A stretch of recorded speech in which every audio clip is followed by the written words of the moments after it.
Sevgili seyircilerim, ızgarada pişmiş, içi yumuşak bir köfte ister misiniz? Lokum gibi. Buyurun birlikte hazırlayalım.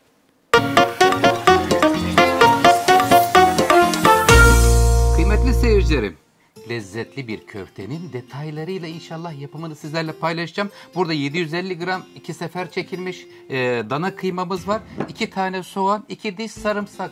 Sarımsağı isterseniz artırabilirsiniz. 4 çorba kaşığı galeta unu, 1 yumurta, bahçemden topladığım maydanozun, bakın görüyor musunuz kocaman kocaman yaprakları. Yeşil biber, kırmızı biber garnitürde olacak. Toz kırmızı biber 1 çorba kaşığı, 1 tatlı kaşığı pul biber hafif acılı, 1 tatlı kaşığı da karabiber, tuzla birlikte güzel şöyle köfte harcı yoğuruyoruz. Galeta unu veya bayat ekmeği değerlendirebilirsiniz. 4 kaşık hazırladım. Az gelirse soğanlar bayağı büyük. Annelerimizin yaptığı gibi güzel lezzetli köfte ızgarada olacak sizler için.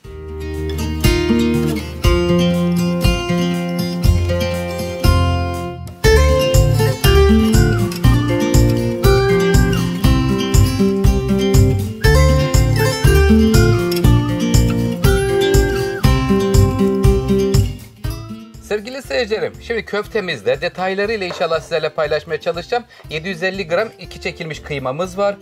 Bahçeden getirdiğim maydanoz, toz kırmızı biber, 1 çorba kaşığı, 1 tatlı kaşığı içerisinde karabiber ve pul biber var. 1 yumurta, 2 tane soğan rendesi, 2 diş sarımsak, böyle bol baharatlı, sevdiğiniz baharatlardan da koyabilirsiniz içerisine. Daha henüz galeta ununu koymadan önce yumurtası, soğanı, sarımsağı, baharatları, maydanozu hepsi güzel bir karışması gerekiyor.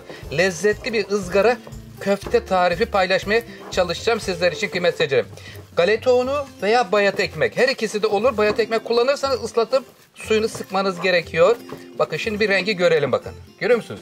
Pırıl pırıl bir rengi var. Görüyor musunuz? Parlayan, güzel böyle lezzetli bir köftenin püf noktalarını paylaşıyorum sizlerle. Şimdi 4 çorba kaşığı içerisine galeta ununu veriyorum.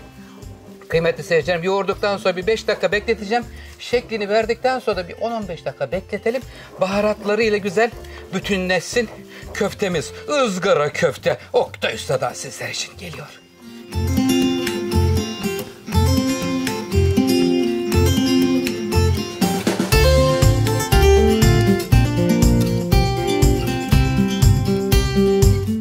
Kıymetli seyircilerim, şimdi köftemizden bakalım kaç adet çıkacak. Şöyle cevizden biraz daha büyük parçalar kopartıyorum. Şöyle parmaklarınız arasında sıkıştırın. Sonra yuvarlayın. Bakın yuvarladım. Şimdi yuvarladıktan sonra isterseniz yuvarlak köfte yapabilirsiniz. İsterseniz benim yaptığım gibi bakın getirin şöyle sıkın. Ondan sonra güzel şeklini almış olsun. Elimizi yağa batırıyoruz. Şu 3 parmağı getiriyorum, üstüne bastırıyorum. Sevgiyle bastır Ayşem. Evet efendim, köftemizin şekli çıkıyor ortaya. Kıymetli seyircilerim, ister böyle ister yuvarlak. Bu şekilde yaptıktan sonra hepsini bir anda kızartmak zorunda değilsiniz. Dondurucuya da koyabilirsiniz. İstediğiniz zaman İzmir köfte, misket köfte şeklinde şekiller de tamamen serbestsiniz. İstediğiniz şekli verin. İster hemen kızartın, isterseniz sonra da kızartmalık için dondurucuya da koyabilirsiniz. Ben şimdi tamamının şeklini veriyorum. Ondan sonra ızgarada içi sulu, yumuşak nasıl pişirilir onu sizlerle paylaşacağım. Lütfen kanalıma abone olup destek olursanız çok sevinirim.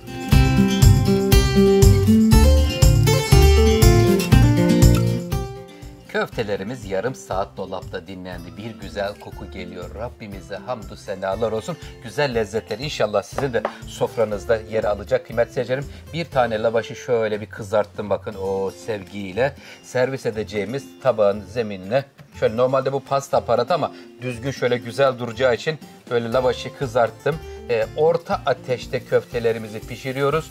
Kurutmadan kıymetli seyircilerim sulu, içi yumuşak ızgara köfte, sarımsaklı, maydanozlu, tam böyle istediğiniz kıvamda. Tavayı aşırı derece doldurmuyoruz. Doldurursak ısı dengesi bozulur kıymetli seyircilerim.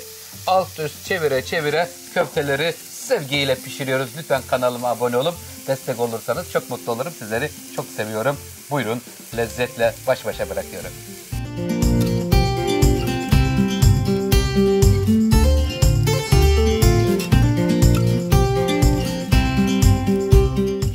Kıymetli seyircilerim, kıymamız çok yağlı olmadığı için biraz yağ koydum böyle çevire çevire. Sürekli çevirelim ki yakmadan kızartıyoruz. Yanlarına biberlerini de koydum. Gayet güzel oldu. Şimdi burada lavaşı koyduk. Lavaşı direkt alıyoruz peş peşe. Buradan şöyle almaya başlayalım. Evet, bir tarifimizin daha sonuna geldik kıymetli seyircilerim. Kurutmadan pişirin, yumuşacık olsun. Yumuşacık lezzetler Oktay Usta'dan gelmeye devam ediyor. Biberler, sevdiklerinize buyurun sofraya deyin. Efendim, güzel bir tarifin neticesini inşallah sizler için hazırlamaya çalıştım. Kendinize iyi bakın. Hoşça kalın, sağlıkla efendim.